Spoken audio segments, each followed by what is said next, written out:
Dear students, today I am here again to teach you one more poster comprehension. How to solve the poster comprehension for your NAS National Achievement Survey test. Let's begin it. हाँ जी बच्चों, ਅੱਜ ਆਪਾਂ ਇੱਕ ਹੋਰ poster comprehension ਕਰਨ ਜਾ ਰਹੇ ਹਾਂ ਜਿਹੜਾ ਕਿ ਤੁਹਾਡੀ ਸਕਰੀਨ ਤੇ ਤੁਹਾਨੂੰ ਨਜ਼ਰ ਆ ਰਿਹਾ ਹੈ। ਇਸ ਪੋਸਟਰ ਦੇ ਅਕੋਰਡਿੰਗਲੀ ਜਿਹੜਾ ਹੈ it is all about football ਬਾਰੇ ਹੈ। ਸਭ ਤੋਂ ਪਹਿਲਾਂ ਦਿੱਤੇ ਗਏ ਕੁਐਸਚਨਸ ਨੂੰ ਆਪਾਂ ਸਟੱਡੀ ਕਰਾਂਗੇ ਵਨ ਬਾਏ ਵਨ ਔਰ we will try to find out the answers from the given poster. हाँ जी बच्चों, सब तो पहला क्वेश्चन है the modern history of football began. हाँ जी, ਅੱਜ ਦੀ ਜਿਹੜੀ ਆਧੁਨਿਕ ਫੁੱਟਬਾਲ ਦੀ ਹਿਸਟਰੀ ਹੈ ਇਹ ਕਦੋਂ ਤੋਂ ਸ਼ੁਰੂ ਹੋਈ। ਹੁਣ ਦੇਖੋ ਬੇਟਾ, ਜਦੋਂ ਤੁਸੀਂ ਕੋਈ ਵੀ ਪ੍ਰਸ਼ਨ ਪੋਸਟਰ 'ਤੇ ਆਧਾਰਿਤ ਕਰਨੇ ਹੈ, ਪੋਸਟਰ ਬੇਸਡ ਕੁਐਸਚਨਸ ਕਰਨੇ ਹੈ, ਅਤੇ ਸਭ ਤੋਂ ਪਹਿਲਾਂ ਤੁਸੀਂ ਕੁਐਸਚਨ ਰੀਡ ਕਰੋਗੇ ਔਰ ਫਿਰ ਪੋਸਟਰ ਨੂੰ ਉੱਥੋਂ ਹੀ ਸ਼ੁਰੂ ਕਰਨਾ ਹੈ ਜਿੱਥੋਂ ਉਸ ਪ੍ਰਸ਼ਨ ਬਾਰੇ ਕੋਈ ਆਪਾਂ ਨੂੰ ਜਾਣਕਾਰੀ ਮਿਲ ਸਕਦੀ ਹੈ। ਜਿਵੇਂ ਕਿ ਇਸ ਦੇ ਵਿੱਚ ਜੇ ਆਪਾਂ ਗੱਲ ਕਰੀਏ ਮਾਡਰਨ ਹਿਸਟਰੀ ਆਫ ਫੁੱਟਬਾਲ ਦੀ, ਅਤੇ ਹੁਣ ਆਪਾਂ ਨੂੰ ਪਤਾ ਹੈ ਕਿ ਸਭ ਤੋਂ ਉੱਪਰ ਦੇਖੋ ਤੁਹਾਡੇ ਸਕਰੀਨ 'ਤੇ ਵੀ ਤੁਹਾਨੂੰ ਨਜ਼ਰ ਆ ਰਹੇਗਾ the modern history began in 1863 in England with the formation of football association. ਹੁਣ ਆਪਾਂ ਨੂੰ ਵੈਨ ਦਾ ਵੀ ਆਨਸਰ ਮਿਲ ਗਿਆ, ਕਿੱਥੇ ਹੋਈ ਇੰਗਲੈਂਡ ਉਹ ਵੀ ਪਤਾ ਲੱਗਿਆ, ਕਿਸ ਲਈ ਹੋਈ ਉਹ ਵੀ ਪਤਾ ਲੱਗਿਆ। ਹੁਣ ਆਪਾਂ ਆਪਣੇ ਪੁੱਛੇ ਗਏ ਪ੍ਰਸ਼ਨ ਦੇ ਮੁਤਾਬਿਕ ਆਨਸਰ ਜਿਹੜਾ ਹੈ ਫਾਈਂਡ ਆਊਟ ਕਰ ਲਾਂਗੇ। ਹੁਣ ਆਨਸਰ ਜਿਹੜਾ ਹੈ ਉਹਨਾਂ ਨੇ ਕਿਹਾ ਹੈ ਕਿ ਮਾਡਰਨ ਹਿਸਟਰੀ ਆਫ ਫੁੱਟਬਾਲ ਜੋ ਸ਼ੁਰੂ ਹੋਈ ਸੀ, ਕਦੋਂ ਹੋਈ ਸੀ, ਇੱਥੇ ਆਪਾਂ ਨੂੰ ਈਅਰ ਦੀ ਕੋਈ ਗੱਲ ਨਹੀਂ ਹੈ, ਲੇਕਿਨ ਇੱਥੇ ਆਪਾਂ ਨੂੰ ਇੱਕ ਕੰਡੀਸ਼ਨ ਦਿੱਤੀ ਗਈ ਹੈ ਵੀ ਉਹ ਕਦੋਂ ਹੋਈ, ਜਦੋਂ ਕਿ ਫੁੱਟਬਾਲ ਐਸੋਸੀਏਸ਼ਨ ਜੋ ਹੈ ਇੰਗਲੈਂਡ ਦੇ ਵਿੱਚ ਬਣੀ। So this is first is your correct answer number A, right.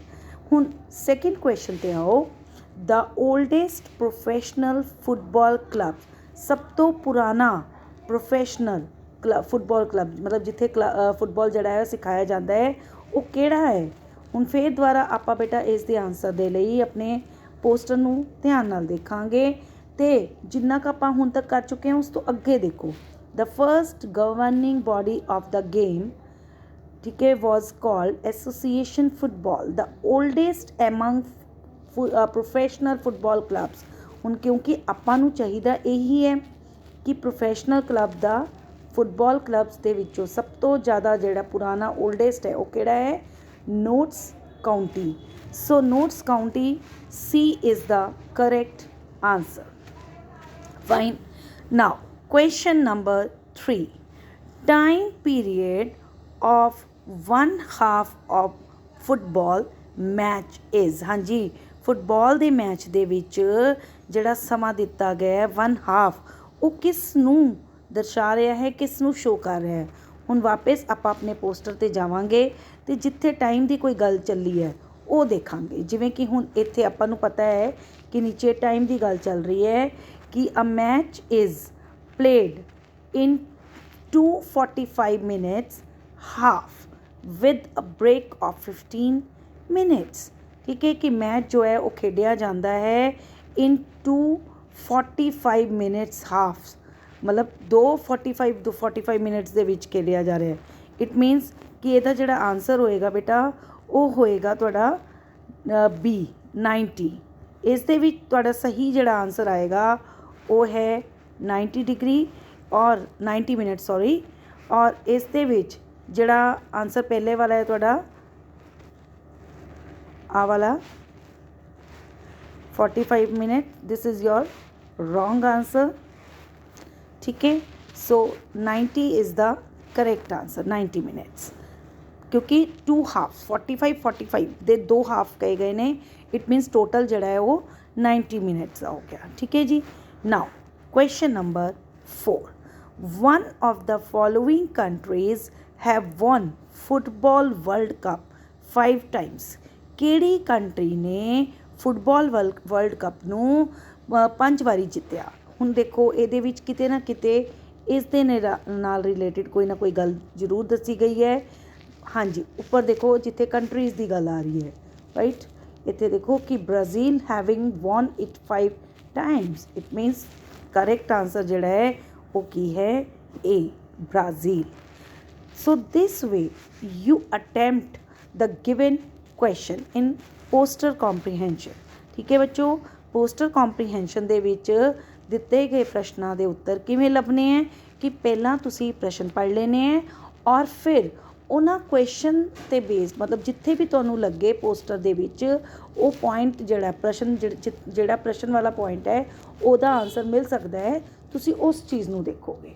ठीक है फिर उसनूं फाइंड आउट करके ते तुसी नैक्सट अपने क्वेश्चन वल वधोगे।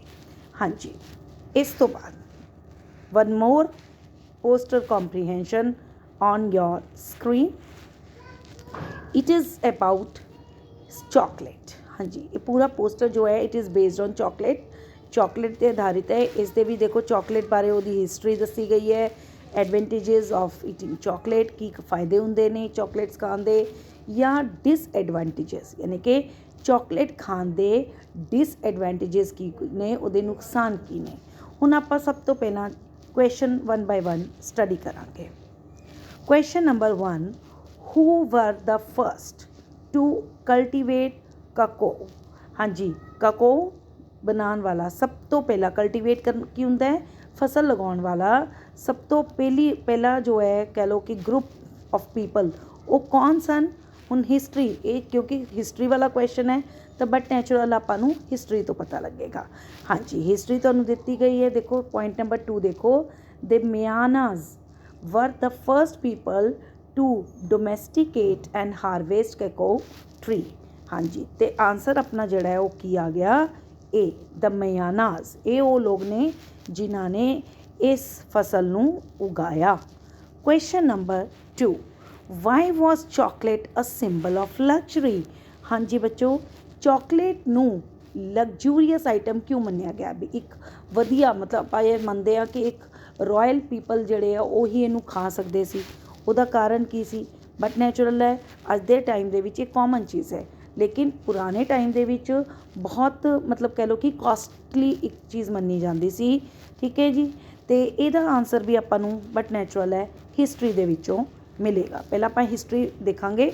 हाँ जी हुण हिस्टरी दे विच आपां जिहड़ा पॉइंट नंबर 5 है इसनूं ध्यान नाल देखो कि Hernan Cortes return Spain with chocolates and it became popular only with the upper class in Europe कि यूरोप दे विच सिर्फ अपर मतलब हाई सोसाइटी वाले लोग जिहड़े है ਉਹੀ ਇਸ ਨੂੰ ਲੈ ਸਕਦੇ ਸੀ because of its high cost. Main गल तो ये है कि उस वेले कीमत जिहड़ी है इसकी बहुत ज़्यादा सी इस करके अपर क्लास लोग ही इस नूं इस्तेमाल कर सकते सी। इस करके अपना जिहड़ा सही आंसर है वो आएगा answer number C its production cost was high क्योंकि इसकी जिहड़ी कीमत सीगी वो बहुत ज़्यादा सी। Right now question number 3 the first modern chocolate was produced by सब तो पहला मतलब फर्स्ट मॉडर्न अज दे टाइम की जिहड़ी चॉकलेट है सब तो पहला इस दी पैदावार या इस नूं उत्पादन इसका करन वाले कौन सन। ठीक है जी ये भी आपां नूं देखो हिस्टरी का क्वेश्चन है हिस्टरी चो ही मिलना है। इन 1847 लास्ट पॉइंट देखिए British chocolate company J.S. Fry and Sons created the first modern chocolate bar। So correct answer जिहड़ा है वो आपां नूं मिल गया वो है बेटा D J.S. Fry and Sons। Right हुण आपां देखो नैक्सट क्वेश्चन इस तरह आपां पोस्टर दे पूछे गए प्रश्नों नूं हल करना है अपने NAS वाले पेपर दे विच। पहला आपां क्वेश्चन स्टडी करना है क्वेश्चन दे विच अगले ने की आपां नूं पुछया उस चीज़ नूं देखांगे और उहदा एक्सपैक्टेड आंसर कित्थों आपां नूं मिल सकदा उस पॉइंट नूं आपां देखांगे। Question number 4 which one of these is not related to chocolate consumption. हाँ जी बेटा चॉकलेट नूं जदों आपां लै रहे हैं खा रहे हैं एक कुछ सेंटेंसिस होणगे वो किहड़ी वो चीज़ है जिहड़ी कि इस दे नाल रिलेटेड नहीं है। ए natural substances chocolate consumption helps to unlock compressed bronchial passages। हाँ जी, chocolate consumption lessens the chances of heart stroke, chocolate consumption improves eyesight. हाँ जी, ਜਦੋਂ ਆਪਾਂ ਇਸ ਕੁਐਸਚਨ ਦੇ ਆਨਸਰ ਦੇ ਲਈ ਹੁਣ ਚਾਕਲੇਟ ਕੰਜ਼ੰਪਸ਼ਨ ਵਾਲਾ ਪੁਆਇੰਟ ਆਪਾਂ ਨੂੰ ਐਡਵਾਂਟੇजेस ਦੇ ਵਿੱਚ ਮਤਲਬ ਫਾਇਦੇ ਕੀ ਨੇ ਚਾਕਲੇਟ ਦੇ ਉਹਦੇ ਵਿੱਚੋਂ ਮਿਲੇਗਾ। ਹੁਣ ਦੇਖੋ ਇਹਦੇ ਵਿੱਚ first best source of antioxidant ਵੀ ਹੈ, ਠੀਕ ਹੈ। ਫਿਰ ਆਪਾਂ ਨੂੰ ਇਹ ਵੀ ਪਤਾ ਲੱਗਿਆ ਨੈਕਸਟ ਟਾਈਮ ਕਿ ਇਸ ਦੇ ਵਿੱਚ ਜਿਹੜਾ ਹੈ decent amount of fibre and minerals ਵੀ ਹੈ। ਚਾਕਲੇਟ ਲੋਅਰਸ ਕੋਲੇਸਟਰੋਲ ਲੈਵਲ ਵੀ ਠੀਕ ਹੈ। ਹੁਣ ਕਿਹੜੀ ਉਹ ਚੀਜ਼ ਹੈ ਜਿਹੜੀ ਇਹਨਾਂ 4 ਪੁਆਇੰਟਸ ਦੇ ਵਿੱਚੋਂ ਦਿੱਤੀ ਗਈ ਉਹ ਨਹੀਂ ਹੈ, ਅਤੇ ਉਹ ਹੈ ਜੀ ਚਾਕਲੇਟ ਕੰਜ਼ੰਪਸ਼ਨ ਇੰਪਰੂਵਸ ਆਈਸੈਟ। ਇਹ ਆਨਸਰ ਤੁਹਾਡਾ ਜਿਹੜਾ ਹੈ ਇੱਕ ਔਡ ਹੈ, ਉਹਦੇ ਵਿੱਚੋਂ ਨਹੀਂ ਹੈ, ਇਸ ਕਰਕੇ ਕਰੈਕਟ ਆਨਸਰ ਆ ਗਿਆ ਠੀਕ। Fine. Next question, which of these ਮਤਲਬ ਇਹਨਾਂ ਚੋਂ ਚਾਕਲੇਟ ਦੇ ਇੰਗਰੀਡੀਐਂਟਸ ਕੀ ਹੈ, ਚਾਕਲੇਟ ਦੇ ਵਿੱਚ ਪੈਣ ਵਾਲੀਆਂ ਜਿਹੜੀ ਚੀਜ਼ਾਂ ਨੇ ਕਾਜ਼ ਮਾਈਗ੍ਰੇਨ ਹੈਡੇਕ, ਸਿਰ ਦਰਦ ਦਾ ਕਾਰਨ ਬਣ ਸਕਦੀਆਂ ਨੇ। ਹਾਂਜੀ, ਹੁਣ ਦੇਖੋ ਨੈਚੁਰਲੀ ਚਾਕਲੇਟ ਦੇ ਡਿਸਐਡਵਾਂਟੇਜਸ ਆ ਜਾਣਗੇ, ਉਸਦੇ ਨੁਕਸਾਨ ਆ ਜਾਣਗੇ। ਹੁਣ ਇਹਦੇ ਨੁਕਸਾਨ ਦੇ ਵਿੱਚ ਆਪਾਂ ਦੇਖਾਂਗੇ ਕਿ ਕਿਹੜਾ ਪੁਆਇੰਟ ਆਪਾਂ ਉਹ ਹੈਡੇਕ ਵਾਲਾ ਪੁਆਇੰਟ ਕਹਿ ਰਿਹਾ ਹੈ, ਅਤੇ ਇਸ ਦੇ ਵਿੱਚ ਹੈਡੇਕ ਵਾਲਾ ਪੁਆਇੰਟ ਜਿਹੜਾ ਹੈ ਉਹ ਤੁਹਾਨੂੰ 5th ਪੁਆਇੰਟ 'ਤੇ ਮਿਲੇਗਾ। Tyramine in dark chocolate is thought to cause migraine headache. It means ਕਿ ਆਪਣਾ ਜਿਹੜਾ ਸਹੀ ਆਨਸਰ ਹੈ ਉਹ ਹੈ ਟਾਇਰਾਮਾਈਨ ਸੀ। ਇਸ ਤਰ੍ਹਾਂ ਬੇਟਾ ਤੁਸੀਂ ਪਹਿਲੇ ਕੁਐਸਚਨ ਪੜ੍ਹਨਾ ਹੈ ਔਰ ਫਿਰ ਪੋਸਟਰ ਦੇ ਵਿੱਚ ਜਾ ਕੇ ਉੱਥੋਂ ਆਨਸਰ ਲੱਭਣਾ ਹੈ। ਨੈਕਸਟ ਹੈ, which of the following is not the disadvantages of excess consumption of chocolate, dark chocolate. ਹਾਂਜੀ, ਡਾਰਕ ਚਾਕਲੇਟ ਦੀ ਜ਼ਿਆਦਾ ਕੰਜ਼ੰਪਸ਼ਨ, ਜ਼ਿਆਦਾ ਉਹਨੂੰ ਖਾਣ ਦਾ ਜਿਹੜਾ ਹੈ ਨੁਕਸਾਨ ਇਹਨਾਂ 'ਚੋਂ ਕਿਹੜੇ ਚੀਜ਼ ਦਾ ਨਹੀਂ ਹੈ। ਮਤਲਬ ਇਹਦੇ ਨਾਲ ਜ਼ਿਆਦਾ ਆਪਾਂ ਜੇ ਡਾਰਕ ਚਾਕਲੇਟ ਖਾਵਾਂਗੇ ਅਤੇ ਉਹਦੇ ਜਿਹੜੇ ਵੀ ਨੁਕਸਾਨ ਨੇ ਇਹਨਾਂ 4 ਚੀਜ਼ਾਂ ਦੇ ਵਿੱਚੋਂ ਕਿਹੜੀ ਚੀਜ਼ 'ਤੇ ਉਹ ਅਸਰ ਨਹੀਂ ਪਾਏਗਾ। Anxiety means extreme tension, depression, ਆਪਾਂ ਕਈ ਵਾਰ ਡਿਪਰੈਸ਼ਨ ਦੇ ਵਿੱਚ ਇਨਸਾਨ ਚਲਾ ਜਾਂਦਾ ਹੈ, ਠੀਕ ਹੈ, ਜਦੋਂ ਉਹਨੂੰ ਆਲੇ ਦੁਆਲੇ ਕੁਛ ਨਹੀਂ ਪਤਾ ਲੱਗ ਰਿਹਾ ਹੁੰਦਾ। ਰੈਸਟਲੈਸਨੈਸ, ਵੀ ਬੰਦਾ ਜਿਹੜਾ ਬੇਚੈਨੀ ਮਹਿਸੂਸ ਕਰ ਰਿਹਾ ਹੈ। ਔਰ ਮੂਡ ਐਲੀਵੇਸ਼ਨ ਕੀ ਹੁੰਦਾ, ਕਦੇ ਬਹੁਤ ਖੁਸ਼ ਹੋ ਗਏ, ਕਦੇ ਦੁਖੀ ਹੋ ਰਹੇ ਹੋ, ਅਤੇ ਇਸ ਤਰ੍ਹਾਂ ਦੀ ਚੀਜ਼ ਜਿਹੜੀ ਹੈ ਡਾਰਕ ਚਾਕਲੇਟ ਦੇ ਬਾਰੇ ਉਹ ਦੱਸਣੀ ਹੈ। ਹਾਂਜੀ, ਇਹਦੇ ਡਿਸਐਡਵਾਂਟੇਜਸ ਦੇ ਵਿੱਚ ਹੁਣ ਆਪਾਂ ਦੇਖਣਾ ਹੈ, ਕਿਉਂਕਿ ਜਿਹੜਾ ਪੁਆਇੰਟ ਜਿੱਥੋਂ ਮਿਲ ਸਕਦਾ ਉਹੀ ਦੇਖੋ। ਹੁਣ ਲਾਸਟ ਦੇਖੋ, ਡਾਰਕ ਚਾਕਲੇਟ ਜੋ ਹੈ ਕੰਟੇਨਸ ਕੈਫੇਨ, ਔਰ ਇਹਦੇ ਇਨਟੇਕ ਨਾਲ, ਇਹਨੂੰ ਖਾਣ ਨਾਲ, ਕੰਜ਼ਿਊਮ ਕਰਨ ਨਾਲ ਆਪਾਂ ਨੂੰ ਕੀ ਹੋ ਸਕਦਾ ਹੈ, ਰੈਪਿਡ ਹਾਰਟਬੀਟ ਜਿਹੜੀ ਪ੍ਰੋਬਲਮ ਹੋ ਸਕਦੀ ਹੈ, anxiety, depression, restlessness, sleep problem, tumours, nausea and vomiting. ਇਹ ਸਾਰੀ ਪ੍ਰੋਬਲਮ ਜਿਹੜੀਆਂ ਨੇ ਡਾਰਕ ਚਾਕਲੇਟ ਨੂੰ ਖਾਣ ਨਾਲ ਹੋ ਸਕਦੀ ਹੈ। ਬਟ ਇੱਥੇ ਕਿਤੇ ਵੀ ਇਹ ਮੈਂਸ਼ਨ ਨਹੀਂ ਹੈ ਕਿ mood elevation, so D is the correct answer. ਹਾਂਜੀ ਬੱਚੋ, ਇਹ ਇਸ ਤਰ੍ਹਾਂ ਜਿਹੜੇ ਹੈ ਪੋਸਟਲ ਕੰਪਰੀਹੈਂਸ਼ਨਸ ਜਿਹੜੇ ਨੇ ਉਹ ਸੋਲਵ ਕੀਤੇ ਜਾਂਦੇ ਨੇ, ਔਰ ਆਈ ਹੋਪ ਕਿ ਤੁਹਾਨੂੰ ਇਹ ਕਲੀਅਰ ਹੋ ਗਿਆ ਹੋਣਾ ਹੈ ਕਿ NS ਦੇ ਪੇਪਰ ਦੇ ਵਿੱਚ, NAS ਦਾ ਜਦੋਂ ਪੇਪਰ ਆਏਗਾ ਉਸ ਦੇ ਵਿੱਚ ਤੁਸੀਂ ਪੋਸਟਲ ਕੰਪਰੀਹੈਂਸ਼ਨ ਨੂੰ ਕਿਸ ਤਰ੍ਹਾਂ ਸੋਲਵ ਕਰਨਾ ਹੈ ਉਹ ਪਤਾ ਲੱਗ ਗਿਆ ਹੋਣਾ ਹੈ। ਥੈਂਕ ਯੂ ਸੋ ਮਚ ਬੱਚੇ।